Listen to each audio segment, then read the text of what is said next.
Hello भाई लोग, आशा करते हैं कि आप लोग कुशल मंगल होंगे। तो मैं मनीष कुमार अपने YouTube channel Jake update and education में स्वागत करता हूं। और जैसा कि आप लोगों को पता है, इस चैनल का लक्ष्य आप लोगों को सबसे पहले झारखंड सरकार के द्वारा जो भी अपडेट लाए गए हैं उनको आप तक पहुंचाना है। तो आज ही झारखंड सरकार ने मॉडल पेपर रिलीज़ किया है, तो आपको पता है कि मॉडल पेपर कितना इम्पोर्टेंट है। तो आज इसका डिस्कशन करते हैं। तो देखेंगे तो झारखंड शैक्षणिक अनुसंधान एवं प्रशिक्षण परिषद रांची द्वारा जारी मॉडल क्वेश्चन पेपर। तो बिना समय गंवाए अपने डिस्कशन को स्टार्ट करते हैं।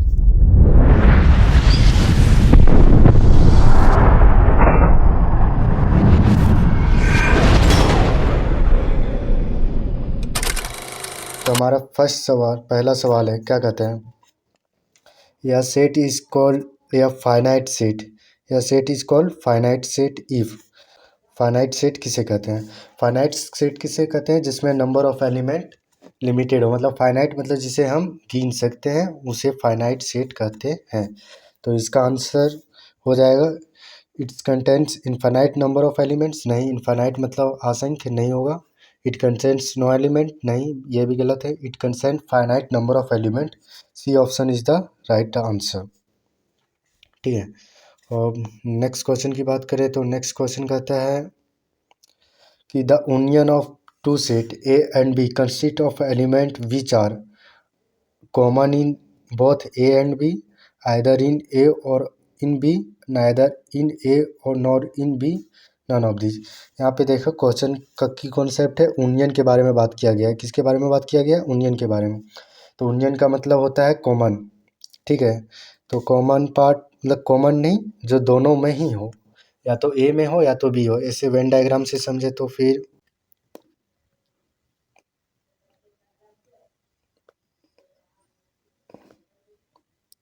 थोड़ा सा फिगर गलत है पर मान लेते हैं सेट ये है और सेट बी ये है।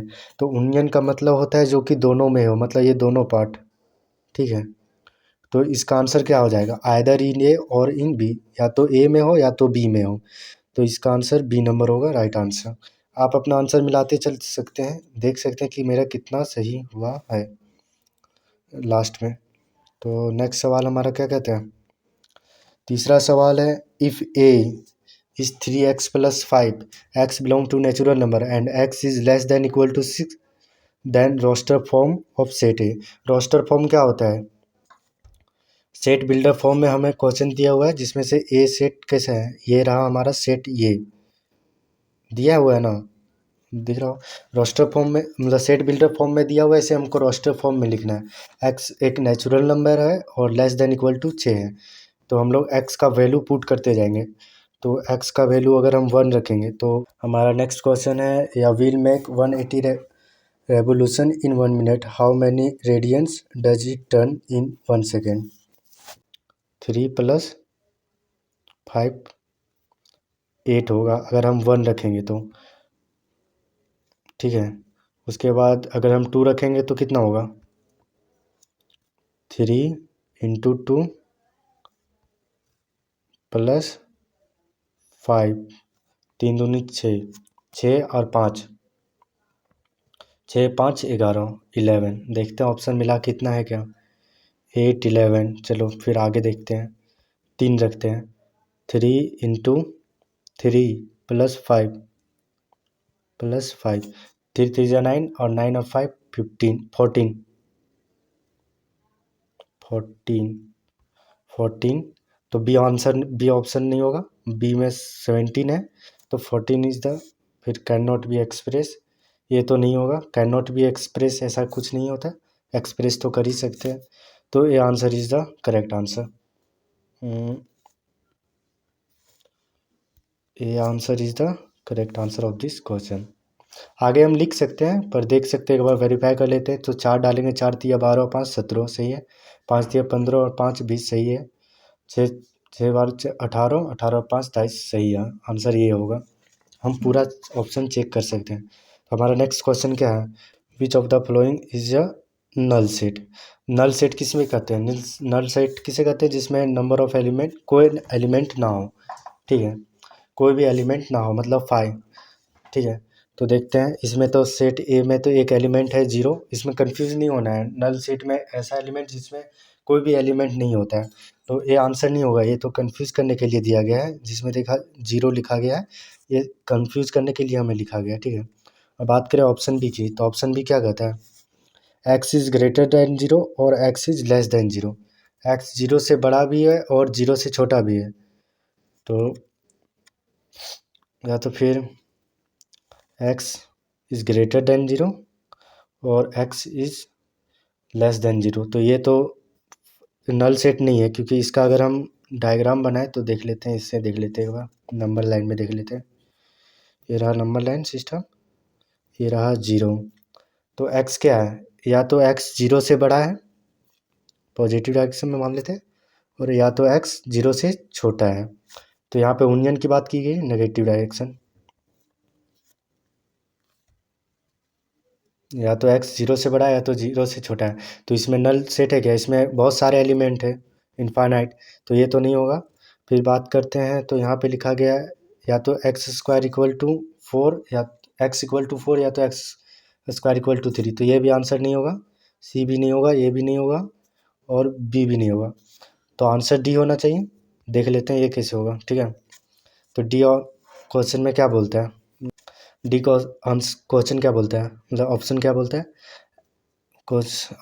ऑप्शन है एक्स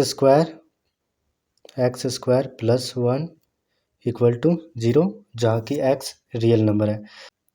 एक्स स्क्वायर बराबर -1 होगा, -1 होगा ना, और एक्स रियल नंबर है, लेकिन एक्स स्क्वायर -1 आ रहा है, तो क्या कोई रियल नंबर का स्क्वायर नेगेटिव आएगा क्या, नहीं ना आएगा।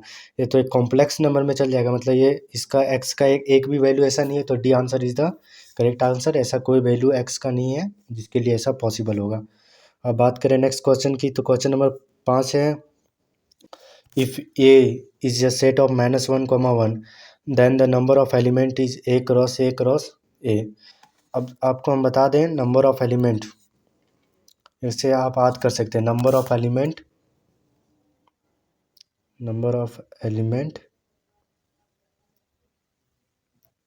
शॉर्ट में लिख देते भाई, एलिमेंट को ये लिख दे रहे हैं, element in A cross A is equal to number of element in A into number of element in B. इसे बी लिख लेते हैं एग्जांपल के लिए। तो यहाँ पे देखिए, यहाँ पे बी के जगह भी ए है, तो नंबर ऑफ आगे 2 को मल्टीप्लाई करते हैं, नंबर ऑफ एलिमेंट इन ए कितना है, 2 है, तो यहाँ पे कितना हो जाएगा, 2 गुना 2 गुना 2, 3 टाइम हो जाएगा, तो आंसर क्या आएगा, 8 आएगा। तो D option is the right answer. अगला क्वेश्चन है, if A is 1 2 3 and B equal to 4, then the number of relation from A to B.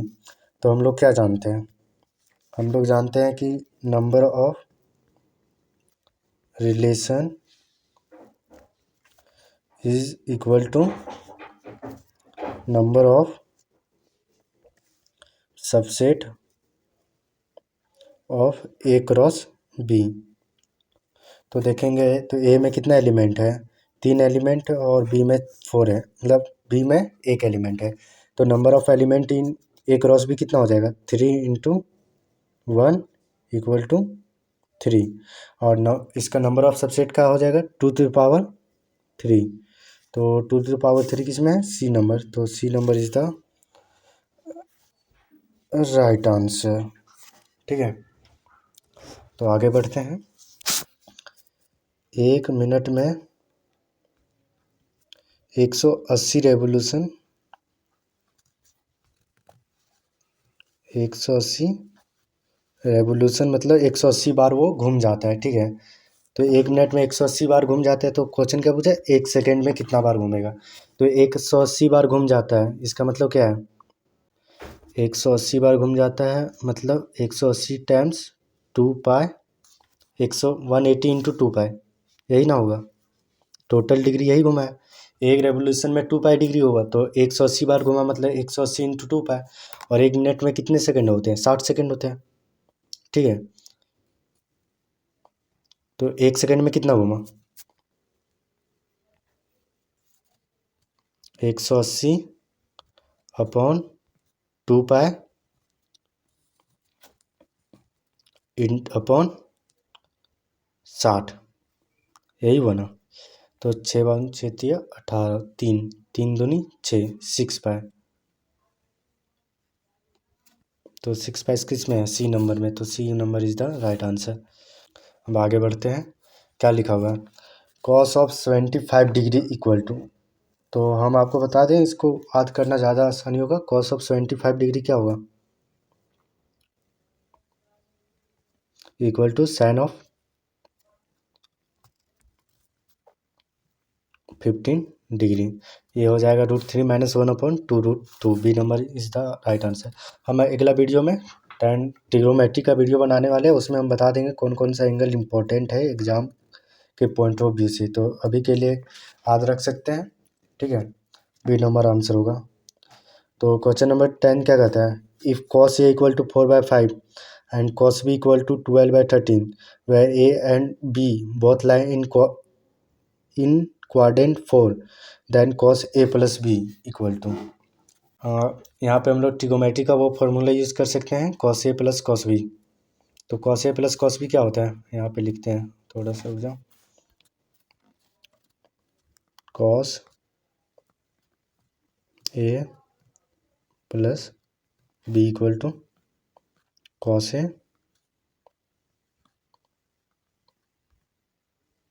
cos B। थोड़ा सा राइटिंग का प्रॉब्लम हो रहा है, पर इसे सुन के मैनेज कर सकते हैं। Minus of sine A sine B sine B. तो देखो, अगर कॉस ए कॉस बी हमें दिया हुआ है, ठीक है, और ये किस क्वाड्रेंट में लाई कर रहे हैं? यहाँ पे बनाते हैं, ये फोर्थ क्वाड्रेंट में लाई कर रहा है, ठीक है। तो फोर्थ क्वाड्रेंट पे साइन नेगेटिव होगा, तो यहाँ पे हम लोग साइन निकाल लेते हैं आगे। cos A = 4/5, तो बेस अपॉन हाइपोटेनस, अगर इसे ए माने तो ये 4 है, ये 5 है, तो ये कितना हो जाएगा? 3 हो जाएगा। तो साइन ए कितना होगा? साइन ए हो जाएगा -3/5, ठीक है। साइन ए हो जाएगा -3/5।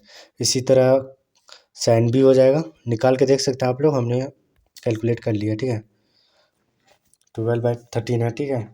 तो ये हो जाएगा 144, 169 -5/13 हो जाएगा, ठीक है।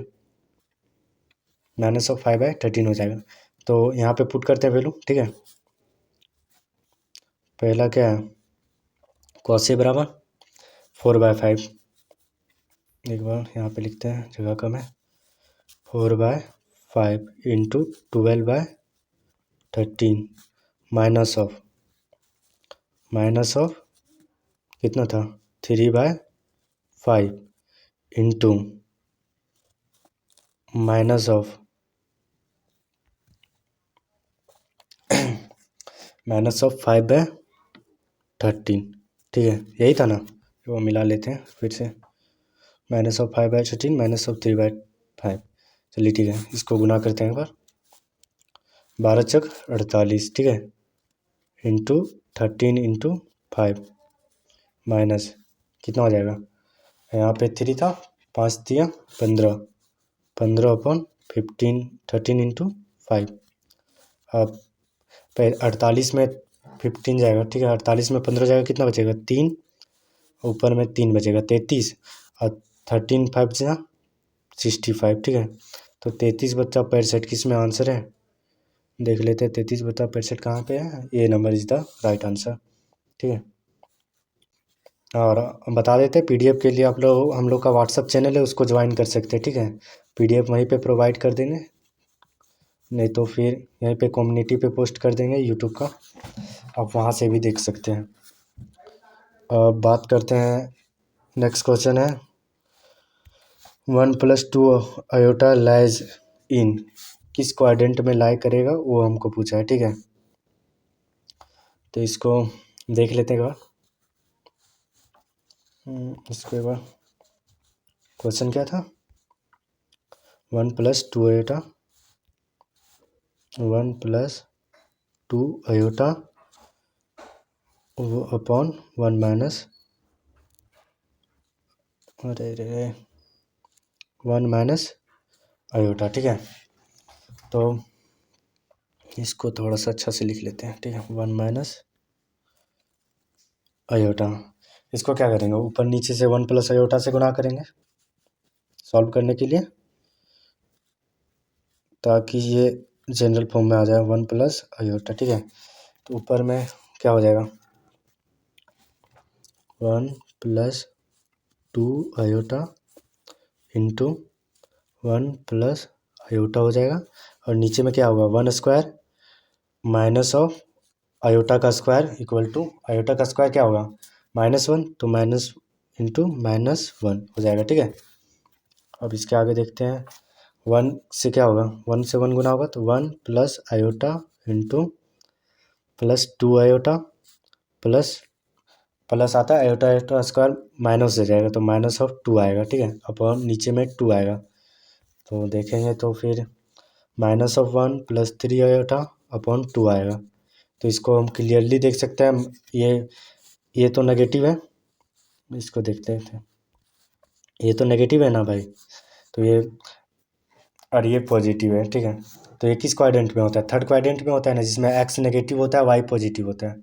नहीं नहीं, एक्स नेगेटिव और वाई पॉजिटिव किस में होता है, X negative Y positive second quadrant में होता है। ठीक है, तो ये सेकंड क्वाड्रेंट में लाई करेगा, थोड़ा सा कन्फ्यूजन हो गया था, पर कोई नहीं, सेकंड क्वाड्रेंट में होगा। ठीक है, तो हमारा नेक्स्ट सवाल क्या है, नेक्स्ट सवाल है मॉडुलस ऑफ 3 आयोटा -1 का होल स्क्वायर। ये एक अच्छा सवाल है, बोल सकते हैं यहाँ पे अभी तक जितना मिला है इसका मॉडुलस पूछा है। तो ठीक है, इसका 2 अप्रोच हो सकता है, पर अभी हम लोग यहाँ पे कुछ हार्ड नहीं है, तो इसको इजी वाले मेथड से करेंगे। क्या करेंगे, इसको स्क्वायर को खोल देंगे। ठीक है, नहीं तो इसका एक तो और मेथड है पोलर फॉर्म में चेंज करने का, तो वो लंबा हो जाएगा अभी इसके लिए, तो इसको डायरेक्ट शॉर्ट मेथड से करते हैं आगे। अभी 3 आयोटा -1 का होल स्क्वायर, तो क्या हो जाएगा, 9 आयोटा स्क्वायर +1 -6 आयोटा, यही होगा ना, एक बार अपने तरफ से देख लेना भाई।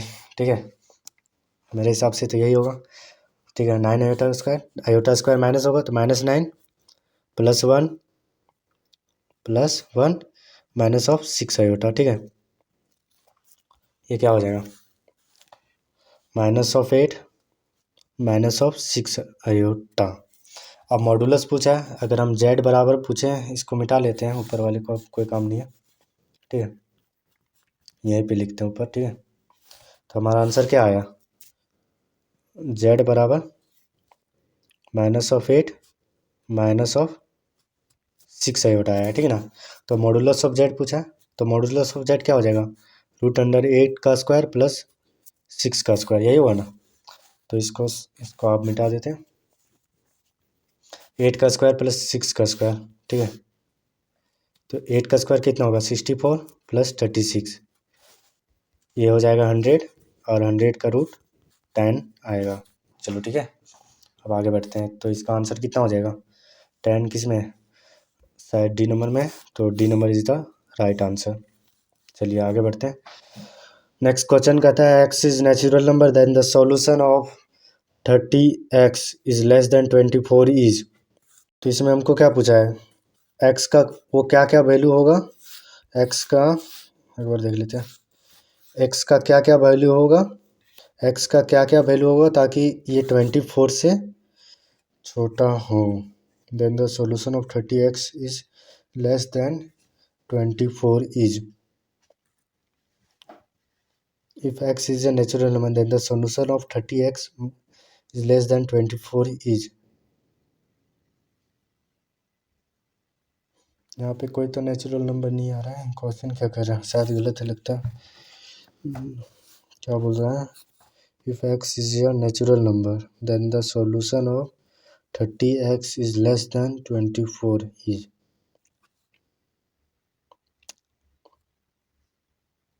भाई ये क्वेश्चन में कुछ डाउट है, ठीक ना। ये क्वेश्चन हमको लग रहा है सही नहीं है, ठीक। इसको एक बार हम देख के बताते हैं, पर अभी इसको पेंडिंग छोड़ते हैं, ठीक है। आगे बढ़ते आगे। पर नेक्स्ट क्वेश्चन क्या कहता है, modulus of X plus three is greater than equal to 10 then, ठीक है। क्या दिया क्वेश्चन, क्या दिया है देखो, modulus of X plus three is greater than equal to 10, ठीक है। अब यहाँ पे हम तुमको दो मेथड बताने वाले, एक तो फंटास्टिक मेथड जिससे बहुत जल्दी सॉल्व हो जाएगा, और एक तो जिससे दुनिया सॉल्व करती है उसके बारे में भी बात करेंगे, ठीक है। अब बात करें केस वन क्या हो जाएगा, जिससे दुनिया सॉल्व करती है लॉन्ग मेथड, वो आगे देख लेते हैं। केस वन क्या हो जाएगा, जब एक्स प्लस थ्री नेगेटिव होगा, तो मतलब एक्स प्लस थ्री पॉजिटिव होगा, जब एक्स प्लस थ्री पॉजिटिव होगा greater than equal to three, मतलब x is greater than minus three, तो ये पॉजिटिव साइन के साथ खुलेगा mod, x plus three is greater than equal to 10, मतलब x is greater than equal to 7, 7 होगा ना, पॉजिटिव 7। और केस टू क्या हो जाएगा हमारा, केस टू की बात करें तो हो जाएगा X plus three if negative होगा, तो ये माइनस एक्स के साथ खुलेगा, minus of x minus of three greater than equal to 10, ठीक है। Minus of X is greater than equal to 13, और माइनस उधर जाएगा तो X is less than equal to 13, और हमारा कंडीशन क्या था, X plus three less than equal to zero होना चाहिए, ठीक है। तो x great less than equal to minus three होना चाहिए। अब दोनों क्वेश्चन को देखेंगे, तो देख लेते हैं एक बार। केस टू क्या कहता है, इसको नंबर लाइन पे देखेंगे। केस वन के अकॉर्डिंग, केस केस वन और टू में हम लोग यूनियन लेंगे, ठीक है। और इसके केस वन के बीच में इंटरसेक्शन लेंगे, तो केस क्या कहता है, एक्स तीन से छोटा है, माइनस तीन से छोटा है, ठीक है। और ये बोल रहा है कि एक्स 13 से छोटा है, यहाँ पे ये बोल रहा है ना भाई, देखो यहाँ पे क्या बोल रहा है, एक्स 13 से छोटा है, और यहाँ पे बोल रहा है एक्स माइनस थ्री से छोटा है, तो इसको आगे नंबर लाइन पे ड्रॉ करते हैं। एक्स 13 से छोटा है मतलब इससे छोटा है, तो इसका इंटरसेक्शन पॉइंट क्या आ जाएगा, ये वाला आएगा, कि एक्स थ्री से छोटा है। और पहला केस की बात करें तो पहला केस क्या कहता है, पहला केस बोलता है कि एक्स माइनस थ्री से बड़ा है, ठीक है। इसको यहाँ पे दर्शा देते हैं, थोड़ा सा जगह कम है, एक्स माइनस थ्री से बड़ा है, ठीक है। और दूसरा चीज़ है कि ये प्लस सेवन से भी बड़ा है, नहीं प्लस सेवन था ना, हाँ प्लस सेवन था, ये इससे बड़ा है। तो इसका इंटरसेक्शन पॉइंट क्या आ जाएगा, यहाँ पे देख सकते हैं ये कहाँ पे बोले हैं, एक्स सेवन से बड़ा है, ठीक है, और एक्स माइनस थ्री से बड़ा है, तो इसका इंटरसेक्शन पॉइंट क्या होगा, कि एक्स सेवन से बड़ा है। अब केस वन और टू में यूनियन ले तो क्या आएगा, यहाँ पे ड्रू करते हैं, ठीक है। यहाँ पे क्या था, माइनस थ्री से छोटा, यहाँ पे क्लोज आएगा, ठीक है। और दूसरा क्वेश्चन क्या कहता है, सेवन से बड़ा, सेवन या सेवन से बड़ा, ठीक है, सेवन या सेवन से बड़ा। अगर दोनों में यूनियन लें तो हमारा सब आंसर क्या हो जाएगा, देखते हैं। यूनियन हो जाएगा, कौन सा सवाल था, क्वेश्चन नंबर ये, एक्स क्या आ जाएगा, एक्स क्या आ जाएगा, माइनस इन्फिनिटी से माइनस थ्री, ठीक है, और सेवन से इन्फिनिटी, नहीं नहीं थोड़ा सा गलती हो गया लगता है, नहीं यहाँ पे हमने माइनस से मल्टीप्लाई किया था ना, यहाँ पे छूट गया, यहाँ पे माइनस से मल्टीप्लाई किया था, यहाँ पे माइनस 13 आएगा, ठीक है दोस्त। तो यहाँ पे माइनस 13 आएगा, तो आंसर हो जाएगा माइनस इन्फिनिटी से माइनस 13 यूनियन सेवन से इन्फिनिटी। ये थोड़ा सा कैलकुलेटिव हो गया, थोड़ा सा प्रॉब्लम हो गया, ठीक है। इसका आंसर हो जाएगा यूनियन सेवन से इन्फिनिटी, किस में ये। अब देख सकते हो ऑप्शन डी में क्या है, माइन्यूट मिस्टेक है, यहाँ पे इन्फिनिटी में क्लोज ब्रैकेट दिया हुआ है, ठीक है, तो इसलिए ये गलत हो जाएगा, तो C answer is the correct answer, ठीक है। तो आगे बढ़ते हैं। अब पूछा हुआ है क्वेश्चन नंबर 15 क्या कहता है, एन सी आर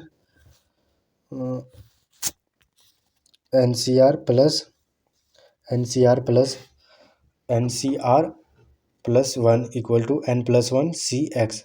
तो यहाँ पे डायरेक्ट देखेंगे तो इसका आंसर आर हो जाएगा, ठीक है। ये एक प्रॉपर्टी है जो हम लोग परमुटेशन में पढ़ते हैं। इसको एक्सपेंड करके देख सकते हैं। हम आपको हिंट दे देते हैं, आप करके देख लीजिएगा, ठीक है। एनसीआर का क्या होगा, N factorial upon N minus R factorial upon R factorial plus N factorial upon N plus क्या हो जाएगा, एन माइनस आर अपॉन, इसको एक्सपेंड करके लिखने पे आ जाएगा, ठीक है। यहाँ पे लिखने के लिए स्पेस नहीं है, नहीं तो हम बता देते हैं। आप लोग लिखना चाहते हैं तो हम बता देते हैं। एन सी आर का हो जाएगा N factorial upon N minus R factorial into R factorial, ठीक है, plus N factorial upon N minus R minus one factorial upon R plus one factorial equal to N plus one factorial N plus one minus X factorial into X factorial. इसको comparison करेंगे तो are हमारा answer आ जाएगा, ठीक है। और हमारा आंसर आ जाएगा, तो B number is the right answer, ठीक है।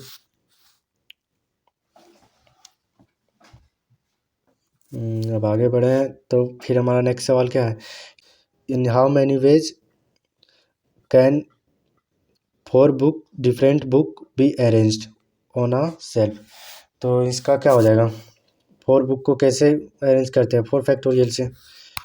कितना तरीके से अरेंज कर सकते हैं, फोर फैक्टोरियल से कितना हो जाएगा, 24, ठीक है। आप आंसर कैलकुलेट कर लीजिएगा, C answer is the right answer, ठीक है। How many word beginning with T and ending with E can be made with no letter repeated out of the letter of the word triangle, ठीक है। यहाँ पे number of word form कर कितना होगा तो देख सकते हैं, जो कि टी से स्टार्ट होना चाहिए और ई से इन होना चाहिए। तो यहाँ पे देखेंगे तो सारे लेटर आगे डिफरेंट है, तो ठीक है। बॉक्सेस बना लेते हैं, 2 2 4 5 6 7 8, 8 नंबर है ना, तो हम लोग 8 बॉक्सेस बना लेते हैं, ठीक है। थोड़ा सा स्पेस कम पड़ जाएगा, इसको जूम कर लेते हैं।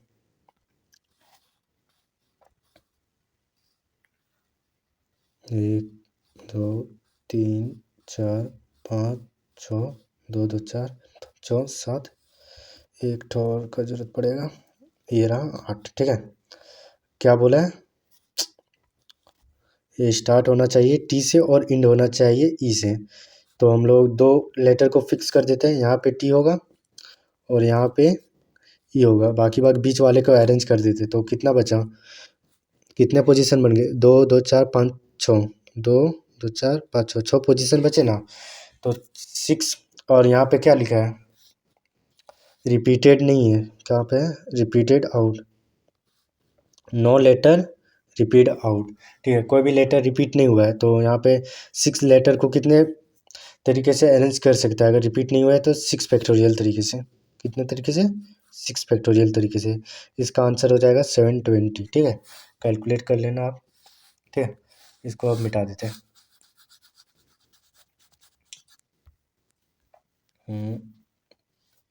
इसका आंसर हो जाएगा 720, B is the right answer. बात करते हैं नेक्स्ट क्वेश्चन की, तो क्या हुआ है, in the expression 1 minus 2x to the power 5 coefficient of x to the power 5 is, x to the power 5 का कोफिशिएंट क्या होगा। तो ये बाइनोमियल का सवाल है, एक अच्छा सवाल बोल सकते हैं हम लोग अभी तक का, ठीक है। इसका जनरल देखेंगे, टी आर प्लस वन क्या होगा, N C R upon 1 to the power n minus R upon to the power x power to into X power R, ठीक है। यही था ना, माइनस था यहाँ पे माइनस हो जाएगा, ठीक है। अब हमको बोला है कि x का पावर 5 चाहिए और उसके कोफिशिएंट चाहिए, ठीक है। तो r का वैल्यू 5 हो जाएगा, r इक्वल टू 5 हो जाएगा ना भाई, x का पावर 5 चाहने के लिए। तो ठीक है, T6 क्या हो जाएगा, T6 हो जाएगा NC5 1 का पावर n माइनस 5, किधर चल गया, यहाँ को फिर से लिख लेते हैं, ठीक है। r का वैल्यू 5 होगा, तो फिर बात करें T6 की, तो क्या हो जाएगा NC5 और 1 का पावर 5 1 ही होगा, ठीक है। और यहाँ पे हो जाएगा -2 का पावर 5 और x का पावर 5। हमको इसका कोफिशिएंट चाहिए, तो हमको इससे लेना देना है, ठीक है। हमको इसको कैलकुलेट करना पड़ेगा, कोफिशिएंट के लिए हमको इसको कैलकुलेट करना पड़ेगा, ठीक है। तो एन का वैल्यू दिया हुआ है कहाँ? हाँ, एन का वैल्यू 5 ही दिया हुआ है। ये तो आसान हो गया, ठीक है। तो फिर एन का वैल्यू 5 दिया है तो हो जाएगा 5C5 इंटू -2⁵ तो इसका आंसर क्या हो जाएगा? ये तो 1 हो जाएगा, इंटू -2⁵ तो इसका आंसर हो जाएगा -2⁵। तो ये minus D answer is the right answer, ठीक है। अब आगे बढ़े तो आगे का क्या कहते हैं? Middle term of the expression x+y⁴ is. अगर देखिए यहाँ पे हिंट है क्या, इसका पावर कितना है? एक्सप्रेशन का पावर इवन है, मतलब इसमें ऑड नंबर ऑफ टर्म होगा। तो मिडिल टर्म की बात करें तो मिडिल टर्म क्या होता है? मिडिल टर्म का फॉर्मूला क्या है? टी, यहाँ पे लिखते हैं T n/2 + 1 is the middle term of the if n is even. If यहाँ पे लिखते हैं इफ n इज इवन, ठीक है। तो इसका मिडिल टर्म क्या होगा? n/2 + 1, ठीक है। थर्ड टर्म इसका मिडिल टर्म हो जाएगा t3 is the middle term. तो इसको निकालते हैं। कोफिशिएंट कितना? 4 है, 4 है ना? कितना था?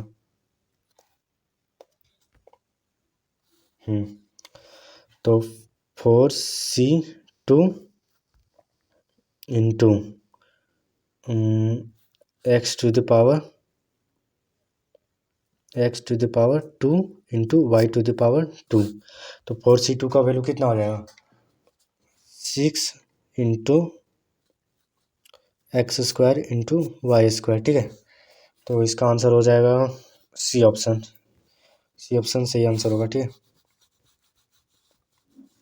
अब बात करें नेक्स्ट सवाल की, तो नेक्स्ट सवाल कहता है if nth term of GP is 2⁴n then the sum of first 6 term is। if nth term of GP is 2⁴n the sum of 6 term is। 6 सम का टर्म ऑफ 6 टर्म क्या होगा, ठीक है।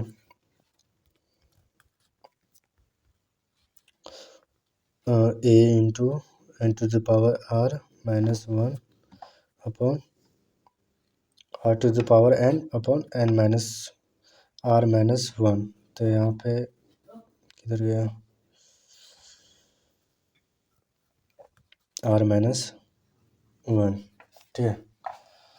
यहाँ पे बात करें तो इसका कॉमन डिफरेंस 2 हो जाएगा, ठीक है। कॉमन डिफरेंस 2 हो जाएगा और फर्स्ट टर्म भी 2 हो जाएगा, क्योंकि nth टर्म ऑफ जीपी क्या होता है? nth टर्म ऑफ जीपी क्या होता है? nth term of G P T nth की बात करें तो a इंटू r⁴n−1 होता है, ठीक है। तो a को a रहने दें और r⁴n−1 इक्वल टू 2⁴n। तो यहाँ से काटेंगे तो फिर आएगा, यहाँ से कंपैरिजन करने पे a का वैल्यू 2 आएगा, ठीक है। तो यहाँ पे देखेंगे तो वैल्यू पुट करते हैं 2 इंटू r⁴ 6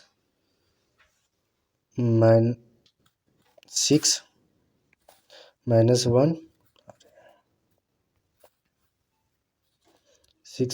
1 अपॉन 2 - 1, ठीक है। 2⁴ कितना होगा? 64 -1 63, ठीक। 2 इंटू 63 कितना हो जाएगा? 126 होगा, ठीक है। तो बी ऑप्शन होगा राइट आंसर, ठीक है। यहाँ पे थोड़ा सा लिखने में प्रॉब्लम हो रहा है, इसीलिए हम डायरेक्ट सॉल्व करते जा रहे हैं। तो बी ऑप्शन होगा राइट आंसर। अब बात करें 21 क्वेश्चन का, तो arithmetic mean of a-b upon a+b है। तो अर्थमेटिक मीन क्या हो जाएगा? ये तो आसान है, a-b upon plus a+b upon 2। Arithmetic mean यही होता है, b से b कटेगा, यहाँ पे 2a अपॉन 2 होगा, इसका आंसर a होगा। देख लेते हैं किस में, ये a ऑप्शन में है, ठीक है। तो ये ऑप्शन सही होगा। आगे बढ़ते हैं। If 1 x y z and 2 are in GP, ठीक है। तो then x y z equal to, ये तो जियोमेट्रिकल मीन का एक तो बोल सकते हैं क्या है, एक कॉन्सेप्ट है जिसको हम याद रख सकते हैं। इसका वैल्यू हो जाएगा 4 हो जाएगा, ठीक है। अब हम बता देते हैं ये कौन सा टॉपिक है, इंसर्टिंग ऑफ nth GP। ये उसी टॉपिक का inserting of n G P in between two number. तो इसका आंसर होता है x y z equal to होता है, जैसे होता है ना, हम दो नंबर के बीच में एक्स और वाई के बीच में अगर अल्फ़ा अगर कोई है तो अल्फ़ा अगर ये जीपी में है तो अल्फ़ा बराबर क्या होगा, रूट अंडर एक्स वाई। उसी प्रकार होता है कि एक्स वाई जेड का प्रोडक्ट होगा, इसको याद रख सकते हैं अभी प्रॉपर्टी के लिए। एक्स वाई जेड का प्रोडक्ट होगा, root under x y z का प्रोडक्ट होगा 2, तो एक्स वाई जेड का प्रोडक्ट कितना होगा, 4 हो जाएगा। तो इसका आंसर हो जाएगा ये ऑप्शन, ठीक है। तो आगे बढ़ते हैं। नेक्स्ट क्वेश्चन क्या है, if angle between two lines is π/4 and the slope of line is 1/2, then the slope of other line is. इसमें हम लोग डायरेक्ट फार्मूला लगाते हैं, tan थीटा इक्वल टू क्या होता है, फार्मूला क्या होता है पता है, tan theta equal to m1 minus m2 upon 1 plus m1 m2, ठीक है, ये फार्मूला होता है। अब इसी में वैल्यू पुट करते हैं, इसको आगे मिटा लेते हैं जगह कम है, ठीक है।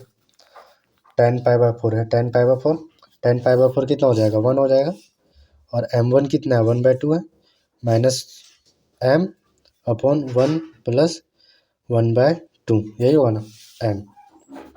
अब इसको मल्टीप्लाई करेंगे तो 1 plus 1/2 m equal to 1/2 minus of m। 1 को इधर ले जाएं और m को इधर ले आएँ, कितना आएगा, 3m/2 equal to minus of half. 1 से 1 कटा, किधर चला गया, 1 से 1 2 से 2 कटा, और यहाँ पे -1 था, और m का वैल्यू आ जाएगा -1/3। m का वैल्यू हो जाएगा -1/3, ठीक है। और यहाँ पे मोड होता है, सॉरी, ठीक है, यहाँ पे मोड होता है, शायद वहाँ पे मोड होता है, एक बार कंफर्म हो जाते हैं, रुक जाओ। हाँ मोड होता है, ठीक है, मोड होता है। तो यहाँ पे -1/3 होगा, तो इसको एक बार नेगेटिव साइन से खोल लेते हैं। एक बार -1/3 आया, एक बार नेगेटिव साइन से खुलेगा तो हो जाएगा -1 -1/2m equal to 1/2 upon -m। अब माइनस है तो m को इधर ले आते हैं, तो थोड़ा सा इसको मिटा देते हैं। तो -1/3 आया है तो 1 और 2 तो होगा नहीं, या तो 3 नहीं, ए और सी तो होगा नहीं, या तो बी होगा या तो डी होगा। तो एक बार माइनस साइन से ओपन कर लेते हैं, ठीक है। -1 यहाँ पे लिखते हैं, -1 minus of 1/2m equal to 1 minus of 1/2 था ना भाई, 1/2 माइनस ऑफ m, ठीक है, माइनस ऑफ m। अब m को इधर ले आते हैं तो 1/2m हो जाएगा, और 1/2 प्लस 1 3/2 हो जाएगा। तो इसका आंसर क्या हो जाएगा, 2 से 2 कटेगा, m इक्वल टू 3 हो जाएगा आंसर। तो option number B is the correct answer. इसको इरेज कर देते हैं।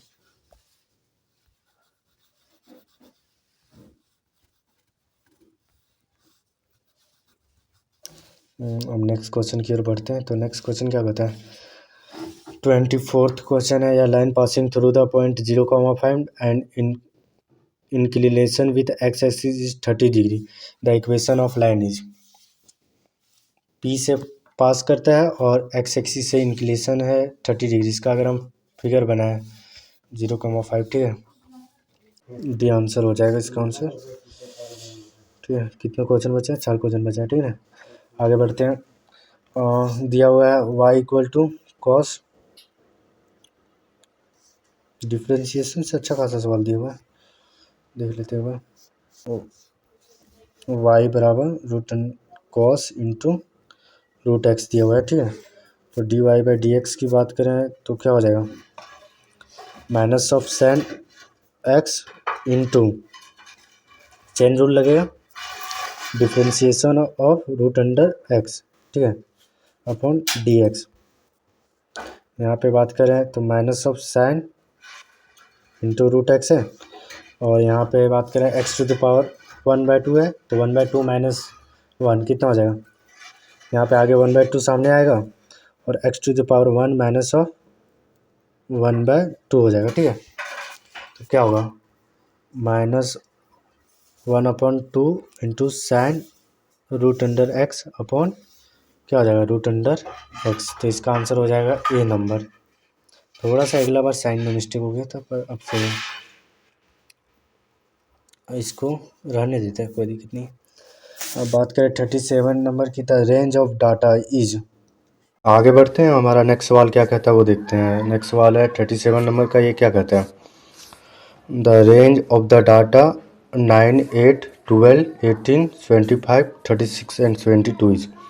आप बता दें, ये बोल सकते हैं थ्योरेटिकल सवाल है और अभी तक का अच्छा सवाल है। ठीक है, क्योंकि इस तरह का सवाल तो अभी हम लोग देखे नहीं, ये तो फार्मूला बेस्ड सवाल है। तो रेंज ऑफ डाटा क्या होता है, इसको हम यहाँ पे अच्छा से डिफाइन कर लेते हैं थोड़ा सा। इसको आगे नंबर लाइन पे दिखाते हैं।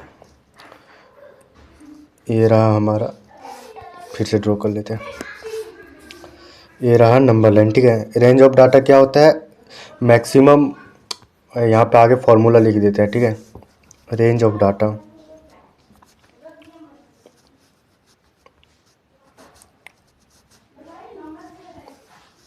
Equal to maximum value of x minus minimum value of x. इसका मतलब समझते हैं, इसका मतलब हम लोग समझ सकते हैं कि डाटा का फैलाव, जब हम इस डाटा को नंबर लाइन पे रिप्रेजेंट करेंगे इंक्रीजिंग ऑर्डर में, तो सबसे पहले क्या आएगा, 8 आएगा, फिर 9 आएगा, फिर 12 आएगा, फिर 36 आएगा, फिर 45 आएगा, फिर 72, फिर 75, फिर 80, 72, फिर 80। ठीक है, तो ये बोल रहा है कि ये वाला जो है ना, ये डिस्टेंस 80 और 8 के बीच में, 80 और 8 के बीच में, इसी को फैलाव बोल सकते हैं कि कितना दूर तक हमारा डाटा फैला हुआ है, तो इसी को रेंज बोलते हैं। तो इसका रेंज क्या हो जाएगा, इसका रेंज हो जाएगा 80 माइनस 8 कितना हो जाएगा, 72। तो right answer is C number. ठीक है, आगे बढ़ते हैं। नेक्स्ट सवाल है, mean of first 10 multiple of 3। 10 multiple of 3 का मीन होगा तो निकालना है, तो लिखते जाते डायरेक्ट पे, यहाँ पे मीन सम लिखेंगे, 3 + 6 + 9 + 12 + डैश डैश डैश + 13। ठीक है, यहाँ पे हम 3 कॉमन ले लेते हैं, ऊपर से 3 कॉमन लेंगे, क्या हो जाएगा, यहाँ पे लिखते हैं, थोड़ा सा नीचे लिखते हैं, यहाँ पे सॉल्व करते हैं। ठीक है, 3 कॉमन लेंगे, क्या होगा, 1 + 2 + डैश डैश डैश 10, यही होगा ना, नीचे भी 10 हो जाएगा। 1 + 2 + 3 + 10 तक का सम कितना हो जाएगा, 3 × 10 × 11/2 × 10, ये हो जाएगा। 10 से 10 गया, 11 3 जा 33, 33/2 कितना हो जाएगा, 2 एकम 2, और फिर 2 छक 12 और 2 पचे 10, 16.5 किसमें, C number. C number is the right answer. ठीक है, अब इसको मिटा लेते हैं, थोड़ा सा जगह नहीं है। नेक्स्ट सवाल की बात करें तो नेक्स्ट सवाल कहता है, die throw once the probability of a pair even number is. पूछा है कि एक डैश को थ्रो किया गया है, ठीक है, अब उसको इवन नंबर आने की प्रोबेबिलिटी क्या होता है। तो डाइस में कितने होते हैं, डाइस में 6 फेसेस होते हैं कि नहीं, किसी भी डाइस में 6 फेसेस होते हैं,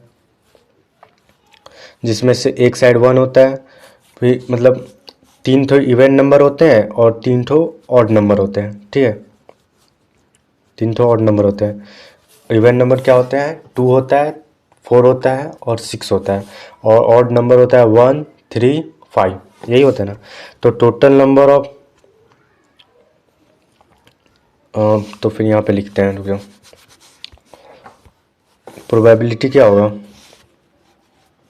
प्रोबेबिलिटी ऑफ किसी भी प्रोबेबिलिटी हम निकाल रहे हैं कोई भी इथी का काच बोल, एक डाइस को फेंका गया तो इसका प्रोबेबिलिटी क्या होगा? नंबर ऑफ फेवरेबल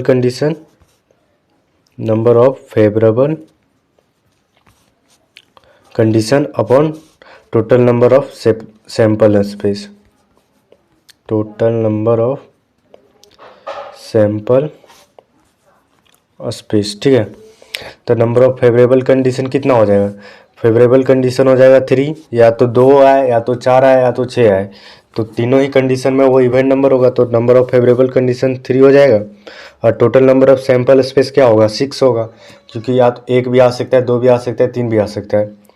ठीक है, फेवरेबल मतलब हम क्या चाहते हैं? हम चाहते हैं कि इवेंट नंबर आए, तो फेवरेबल क्या है? या तो 2 आना चाहिए, या तो 4 आना चाहिए, या 6 आना चाहिए, ये हम चाहते हैं, तो ये फेवरेबल कंडीशन होगा। और total number of sample space की कितना चीज़ें आ सकती है? तो 6 चीज़ें आ सकती हैं, तो 3/6 क्या हो जाएगा? 1/2। तो right answer is a number. ठीक है, आगे बढ़ते हैं। बात करें नेक्स्ट सवाल की, तो नेक्स्ट सवाल कहता है प्रोबेबिलिटी। नेक्स्ट सवाल की बात करें तो नेक्स्ट सवाल है 40 नंबर। ये क्या कहते हैं? If probability of A equal to 0.42 and probability of B equal to 0.48 and probability of A intersection B equal to 0.16 then probability of not A। तो इसको हमने पहले भी डिस्कशन कर दिया। प्रोबेबिलिटी ऑफ नॉट ए मतलब ए का कॉम्प्लीमेंट, वही पूछा है ना हमको, कॉम्प्लीमेंट का बात आ जाएगा। प्रोबेबिलिटी ऑफ ए का कॉम्प्लीमेंट, इसका सबसे आसान ट्रिक क्या है? प्रोबेबिलिटी ऑफ नॉट ए और प्रोबेबिलिटी ऑफ ए दे के रखा है। प्रोबेबिलिटी ऑफ ए कितना दे के रखा है? 0.42 दे के रखा है ना, तो प्रोबेबिलिटी ऑफ नॉट ए नहीं आने की प्रोबेबिलिटी क्या हो जाएगा? 1 - 0.42। ठीक है, तो ये हो जाएगा 0.58। ठीक है, तो ये answer is the correct answer. इसका एक और मेथड हो सकता है वेन डायग्राम से। ठीक है, वो थोड़ा सा लॉन्ग हो जाएगा, उसमें ज़्यादा कैलकुलेशन होगा, करके देखते हैं एक बार।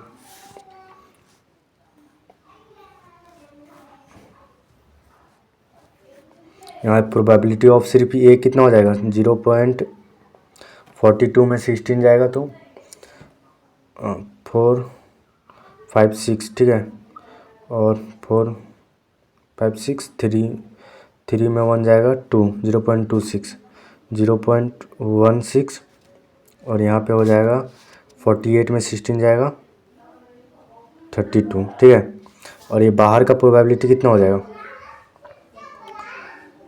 हो जाएगा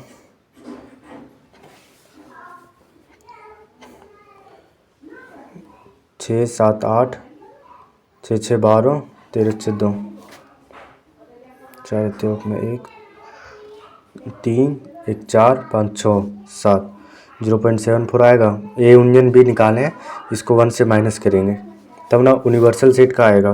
प्रोबेबिलिटी कितना आएगा? 10 में 4 गया 6। ठीक है, उसके बाद फिर 9 में 7 गया 2, 0.26। अब नॉट ए की बात किया गया तो हम यूनिवर्सल सेट को लेंगे और फिर इस सेट को लेंगे, इतना को लेंगे। ठीक है, तो इसको जोड़ते हैं, कितना आ जाएगा? और यहाँ पे जोड़ते हैं। ठीक है, 0.32 प्लस ऑफ 0.26। ठीक है, कितना हो जाएगा? 0.26 6 7 8 3 2 5 0.58, वही आंसर आया ए नंबर। तो right answer is a number. चलो ठीक है, दोनों ही मेथड अच्छा था। पहला मेथड ज़्यादा इजी है, कम कैलकुलेटिव है। तो थैंक यू फॉर वाचिंग, और